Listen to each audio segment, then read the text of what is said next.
ধনী দরিদ্রের বৈষম্য কমে আসবে যখন এই বাংলাদেশে জাকাত ভিত্তিক অর্থব্যবস্থা চালু হবে।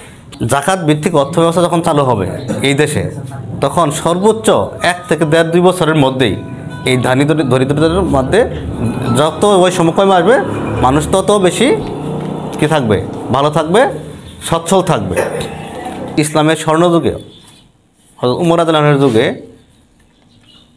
যে জাকাতের যে প্রচলন ছিল, এবং এই জাকাতের প্রচলনের ফলে আপনার প্রথম বছর এবং দ্বিতীয় বছর জাকাত যখন দেওয়া শেষ বা জাকাত ভিত্তিক যখন অর্থব্যবস্থা চালু হইল, তখন তৃতীয় বছর থেকে জাকাত নেওয়ার মতো কোনো লোক খুঁজে পাওয়া গেছিল না। অর্থাৎ প্রথম বছরে তারা জাকাত নিছে, পরের বছরে তারা জাকাত দেওয়ার মতো উপযুক্ত হয়ে গেছে। তো এই জাকাত ভিত্তিক মূলত কথা হলো যে জাকাত ভিত্তিক অর্থব্যবস্থা যখন চালু হবে, তখন আমাদের এই দেশে তখন এইভাবে কম্বল উপহার দেওয়া লাগবে না।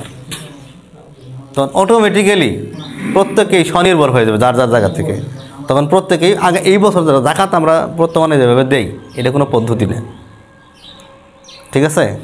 আপনারা মনে করেন এগুলো জাকাতের কোনো এটা জাস্ট আমরা দিচ্ছি, দেওয়া দরকার এই অনুভূতি জাগ্রত করার জন্য।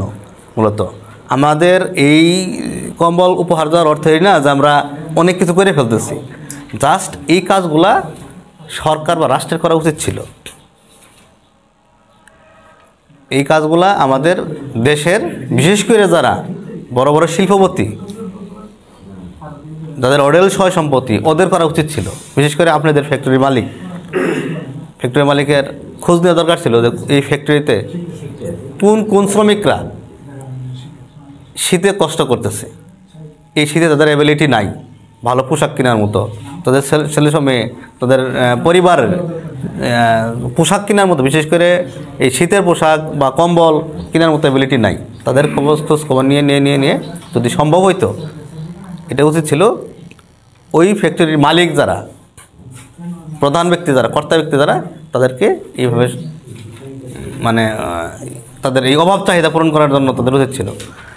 সমাজ ভাইরা, এই জাকাত ভিত্তিক অর্থব্যবস্থা যখন চালু হবে, তখন অটোমেটিক্যালি এই বৈষম্য দূর হবে এবং তখন আমরা সবাই ভালো থাকবো। কিন্তু কিভাবে চালু হবে, এটি হলো আমাদের বড় প্রশ্ন। এই জাকাত ভিত্তিক অর্থব্যবস্থাটা আমাদের তখনই চালু হবে যখন ইসলামী শাসন কায়েম হবে, এছাড়া সম্ভব না। এই রাষ্ট্রে যখন ইসলামী শাসন চালু হবে, তখনই কেবল জাকাত ভিত্তিক অর্থব্যবস্থা চালু হবে। এখন ইসলামী অর্থব্যবস্থা চালু হওয়ার জন্য আবার আপনার প্রচেষ্টা চালিয়ে যেতে হবে। আমার আপনার কিছু আছে, দায়িত্ব আছে। যেহেতু আমাদের এই দেশটা একটা গণতান্ত্রিক দেশ, গণতান্ত্রিক দেশ হওয়ার কারণে যেহেতু ভোটের মধ্য দিয়ে বাংলাদেশের সরকার পরিবর্তন হয়, রাষ্ট্রপ্রধান হয়, তাহলে এই পদ্ধতির মধ্য দিয়েই আমাদেরকে রাষ্ট্র বা সরকার গঠন করে কোরআনকে সাংবিধানিকভাবে প্রধান সংবিধান তৈরির মাধ্যমে এই দেশকে ইসলামী রাষ্ট্র কায়েম করা সম্ভব। আর যখন এই দেশে ইসলামী রাষ্ট্র কায়েম হবে, যখন ইসলামী স্টেট কায়েম হবে, তখন অটোমেটিক্যালি এই দেশে জাকাত ভিত্তিক অর্থব্যবস্থা শুরু হয়ে যাবে। যে আমরা এই যে 12-14 জন মানুষ, 12-14 জন কর্মী, এই আমরা 38 নং ওয়ার্ডে কীভাবে এই দেশে একটা ওয়ার্ডেই তো আমরা বিপ্লব করতে পারবো না। দেশে কীভাবে বিপ্লব করব? সমাজ ভাইরা, বিপ্লব করার জন্য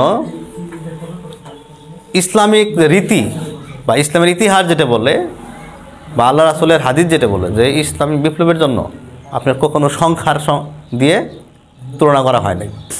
আপনারা নিচে অবগত আছেন যে ইসলামের সর্বপ্রথম যুদ্ধ, বদরের যুদ্ধ, সেখানে আমাদের মুসলমানের সংখ্যা ছিল কত?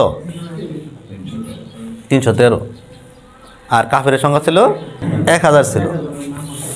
তো সেখানে মুসলমানদের সংখ্যা তো ছিলই, তারপরে অস্ত্রশস্ত্র দিকে ঘোড়া, তার যুদ্ধের উপকরণ খুবই কম ছিল, নগণ্য ছিলই না। তারপরেও কি বিজয়ী হয়েছে কে? মুসলমানরা, তো জানেন তো। তো এটা বলতেছি কেন, এরকম অনেক ইতিহাস আছে আরও, যেখানে মুসলমানদের সংখ্যাধিক্য কম থাকা সত্ত্বেও মুসলমানরা বিজয়ী হয়েছে। কীভাবে, কেন হয়েছে? তাদের মধ্যে বিপ্লবের চেতনা ছিল, তাদের মধ্যে আল্লাহর উপরে তাওয়াক্কুল ছিল, তাদের মধ্যে হিম্মত ছিল, ইমানের জোর ছিল।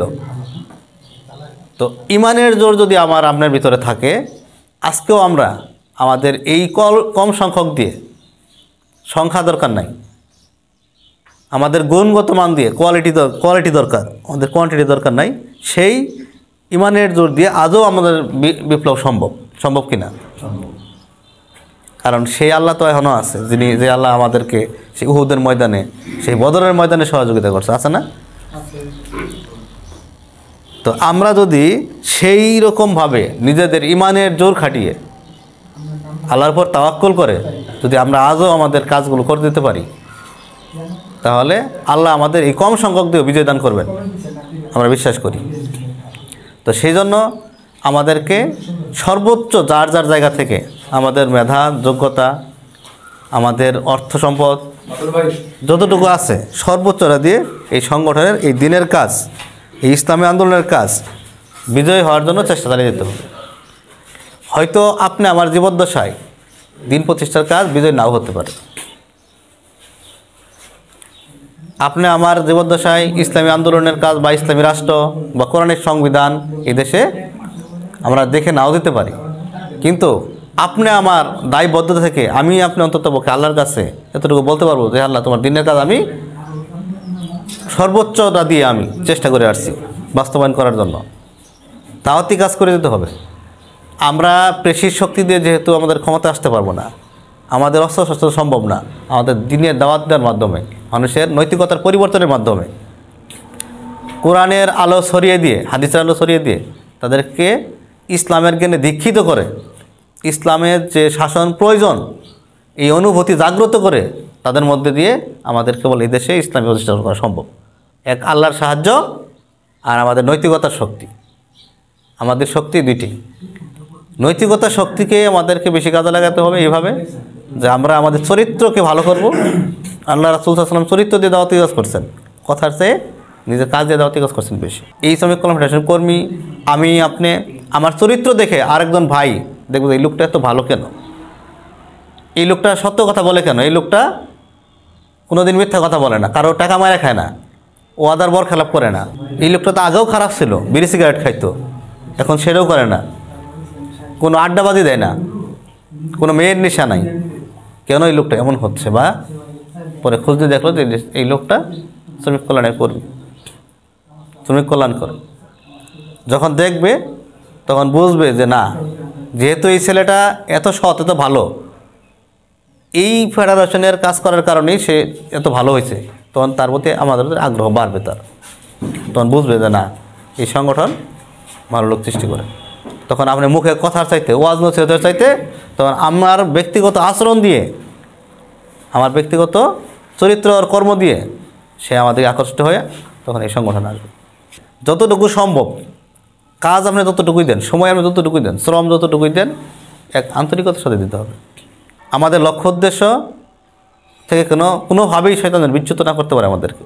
আমাদের টার্গেট একটাই, আল্লাহর এই জমিনে আল্লাহর দিনকে প্রতিষ্ঠা করা।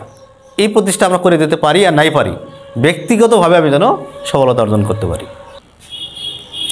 এই দিনকে প্রতিষ্ঠা করার জন্য যদি আমাকে প্রয়োজনে জীবন দিতে হয়, আপনারা হয়তো আমাদের এখন পরিবেশ খুব ভালো, খুব আরামে দিনের কাজ করতেছেন, কেউ কিছু বলে না। জামাত ইসলামের অনেক এখন মোটামুটি আলহামদুলিল্লাহ চারদিক থেকে বাহবা আসতেছে যে না, অনেক কাজ করতেছে, কিন্তু দিন প্রতিষ্ঠার কাজ করা হয়তো এখন পরিবেশ ভালো হওয়ার কারণে আমরা খুব সুন্দর বসতে পারতেছি। আজ থেকে 6 মাস আগেও তো আমরা এরকম বসতে পারি নাই। হয়তো ভবিষ্যতেও পরিবেশ এরকম আমাদের থাকবে না, তখন কি আমরা বাদ দেব দিনের কাজ? বাদ দেব। তখন আমাদের দিনের কাজ চালিয়ে দিতে হবে। দিনের কাজ কখনোই সুন্দর পরিবেশে ছিল না। এই যে আমাদের সকল কাজগুলোই হচ্ছে একমাত্র আল্লাহর সন্তুষ্টির জন্য। আমরা যত কাজগুলোই করি না কেন দুনিয়ায়, যে এটা বলেন উপহার সামগ্রী বিতরণ বলেন, আমাদের এই ভ্রমণ বলেন, আমাদের যত কাজগুলি আমরা সব কিছু কার জন্য করি? আল্লাহর জন্য। আল্লাহ রাসূল সেটাই বলছে যে সমস্ত কাজ করতে হবে কার জন্য? আল্লাহর জন্য। মান আহাব্বা লিল্লাহি ও আবগাদা লিল্লাহি ও আতা লিল্লাহি ও মানা লিল্লাহি ফাকাদ ইসতাকমালাল ঈমান। ভালোবাসা হবে আল্লাহর জন্য, ভালোবাসা থেকে বিরত হবে আল্লাহর জন্য, অর্থাৎ আমাদের সমস্ত কর্মকাণ্ডগুলোই আল্লাহর জন্য। আসসালামু আলাইকুম ওয়া রাহমাতুল্লাহি ওয়া বারাকাতুহু।